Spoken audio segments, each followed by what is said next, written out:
नमस्कार, mom and baby में आप सभी का स्वागत है। आज हम लोग बात करेंगे पेनलेस और पेनफुल वैक्सीन के बारे में। मेरी बेटी अक्षर की 3 इयर्स की हो चुकी है और मेरे सामने भी ये प्रॉब्लम हुआ था कि मैं उसे पेनलेस वैक्सीन दिलवाऊँ या फिर पेनफुल वैक्सीन दिलवाऊँ। तो इस वजह से मैंने ये वीडियो बनाया ताकि जो पेरेंट्स दिलवा चुके हैं या फिर जो दिलवाने वाले हैं उनको ये प्रॉब्लम ना हो। अगर वो इस वैक्सीन के बारे में जान जाएंगे तो वो जब घर से जाएंगे तो उन्हें 70 to 80% उनका माइंड सेट रहेगा कि मुझे अपने बच्चे को कौन सा वैक्सीन दिलवाना है। और जब आप डॉक्टर के पास जाएंगे तो डॉक्टर आपको इन दोनों वैक्सीन के बारे में बताता है, जिससे वो जब ये वैक्सीन के बारे में बताएंगे तो आप तो पहले से ही मतलब बहुत कुछ जान चुके हैं। तो इस वजह से आपको डॉक्टर की बात अच्छे से समझ में आएगी और आप उस समय अच्छे से डिसीजन ले पाएंगे और सही डिसीजन ले पाएंगे कि आपके बच्चे के लिए कौन सा वैक्सीन सही है। चलिए स्टार्ट करते हैं आज का टॉपिक। जैसा कि हम जानते हैं बच्चे के जन्म के बाद 1.5 साल पे फिर 2.5 फिर 3.5 में बच्चे को वैक्सीन लगती है, जिसे हम DPT का वैक्सीन कहते हैं। इसके 2 बूस्टर भी आते हैं जो 1.5 साल और 4.5 या 5 साल पे बच्चे को लगते हैं। इस DPT को ही हम काला खांसी कहते हैं और ये जन्म के बाद हर बच्चे को दी जाती है और इसमें ही सिर्फ पेनफुल और पेनलेस वैक्सीन आती है। पहले हम जान लेते हैं कि वैक्सीन होती क्या है। वैक्सीन वो होती है जैसे कि हमें जो भी बीमारी का वैक्सीन हमें लग रहा है उसके कुछ बैक्टीरिया हमारे शरीर में पास करवाए जाते हैं, ताकि हमें बीमार करने के लिए नहीं, हमारे शरीर में उससे लड़ने की ताकत हो। इस वजह से हमें वो हमारे बॉडी में वो पास करवाए जाते हैं, जिससे हमारा इम्यून सिस्टम उससे लड़ सके। अब हम जानते हैं कि पेनफुल होता क्या है। पेनफुल वैक्सीन जिसे हम DWPT कहते हैं, मतलब वो होलसेल वैक्सीन होती है।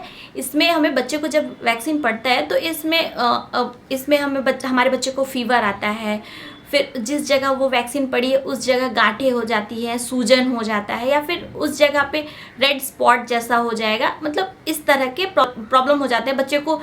100 से लेके 103 तक बच्चे को फीवर आता है। बच्चे 2-3 दिन तक बहुत रोते हैं और इस तरह बच्चे को बहुत प्रॉब्लम फेस करना पड़ता है और पेरेंट्स को भी इस समय बच्चों का काफ़ी ध्यान रखना पड़ता है। अब हम जानते हैं कि पेनलेस जो वैक्सीन होती है उसके बारे में। पेनलेस वैक्सीन होती है उसको हम DAPT कहते हैं, मतलब एसेलुलर।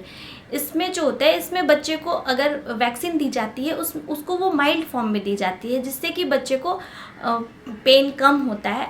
ऐसा नहीं है कि अब तक ऐसा कोई वैक्सीन नहीं बना है कि जब वो शरीर में पोक किया जाएगा तो उसे दर्द नहीं होगा। उस समय दोनों में इक्वल दर्द होता है। हाँ, लेकिन जो हमें बाद में फेस करना पड़ता है, जैसे कि बच्चे का फीवर, फिर वो सूजन, इस तरह बच्चे को इसमें हमें वो फेस नहीं करना पड़ता। हाँ, 95% बच्चे को फीवर नहीं आता है, बट 5% बच्चे को अगर फीवर आ भी जाए तो 99 से एबव नहीं होता है वो फीवर। लेकिन हाँ, दोनों केस में बच्चे चिड़चिड़ा जरूर जाते, क्योंकि वैक्सीन लगी है तो वो थोड़ा थोड़ा तो चिड़चिड़ाएंगे। इस वजह से चिड़चिड़ाहट दोनों में आती है। इस वजह से हमें दोनों में ही बच्चों का ध्यान रखना। पेनफुल वैक्सीन जो होती है वो मार्केट में सस्ते रेट में आ जाती है और जो पेनलेस वैक्सीन होती है उसका रेट मार्केट में काफ़ी ज़्यादा होता है, जिस वजह से बहुत सारे पेरेंट्स पेनफुल वैक्सीन ही दिलवाते हैं, पेनलेस वैक्सीन नहीं दिलवा पाते हैं। तो उन्हें बाद में अफसोस होता है कि मैंने अपने बच्चे को पेनलेस वैक्सीन नहीं दिलवाया। तो ऐसा आप बिल्कुल नहीं सोचें, क्योंकि जो पेनलेस वैक्सीन होता है उसका जो इफ़ेक्ट होता है वो 6 से 7 साल बाद कम होने लगता है। लेकिन जो पेनफुल वैक्सीन होती है, हाँ, वो स्टार्टिंग में बच्चों को 3-4 दिन बहुत प्रॉब्लम फेस करना पड़ता है, फिर पेरेंट्स को भी बहुत ज़्यादा ध्यान रखना पड़ता है, लेकिन जो उसका इफ़ेक्ट बाद में होता है वो हमेशा इक्वल ही रहा है। आज से 4 से 5 साल पहले ये पेनलेस वैक्सीन होती ही नहीं थी, सिर्फ पेनफुल वैक्सीन होती थी। और गवर्नमेंट में अभी तक ये पेनलेस वैक्सीन आई नहीं है, वो हमेशा पेनफुल वैक्सीन ही यूज़ करते हैं। बहुत पेरेंट्स होते हैं कि ये सोचते हैं कि मैं अपने बच्चे को तकलीफ़ में नहीं देख सकता, मैं अपने बच्चे को तकलीफ़ नहीं दे सकती। तो आपको भी टेंशन लेने की ज़रूरत नहीं है। हाँ, और आपको ये भी देखना है कि हाँ, मेरे बच्चे का जो वैक्सीन का इफ़ेक्ट है वो भी कम ना हो। तो आप इस जगह पे अपने बच्चे को जो शुरू के 4 वैक्सीन लगते हैं, जो स्टार्टिंग में 1.5, 2.5 एंड 3.5 और 15 मंथ में जो लगता है बच्चे को, वो आप बच्चे को पेनलेस दिलवा दीजिए, और जो लास्ट के 4.5 साल पे लगता है उसको आप पेनफुल दिलवा दीजिए, क्योंकि उस समय आपको बच्चे को संभालना आसान हो जाएगा। बच्चे अपने दर्द को आपको आसानी से बता पाएंगे और आप उस समय उसको अच्छे से संभाल भी पाएंगी। बहुत पेरेंट्स बच्चे को पेनफुल दिलवाते हैं, क्योंकि वो गवर्नमेंट में दिलवाते हैं तो उन्हें पेनफुल दिलवाना पड़ता है, या फिर पेनलेस का काफ़ी ज़्यादा कॉस्ट हो जाता है, जिस वजह से उन्हें पेनफुल ही दिलवाना पड़ता है।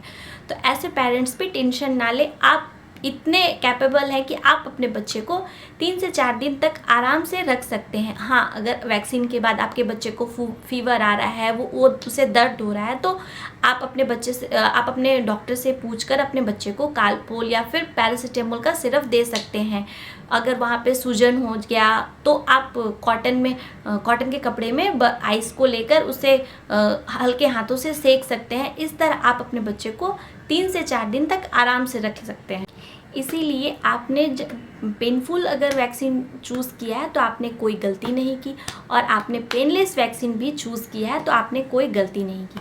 और एक इम्पॉर्टेंट बात, मैं कोई प्रोफेशनल नहीं हूँ, मैंने भी ये प्रॉब्लम को फेस किया है, इस वजह से मैं आप लोगों के लिए ये वीडियो लेकर के आई, ताकि आप लोगों को इसके बारे में थोड़ा बहुत जानकारी दे सकूं।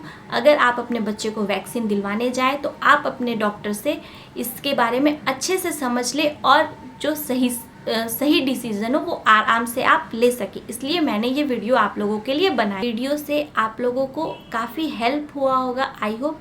अगर मेरा ये वीडियो आप लोगों को पसंद आए तो please like, subscribe and share ज़रूर करें। Thank you for watching.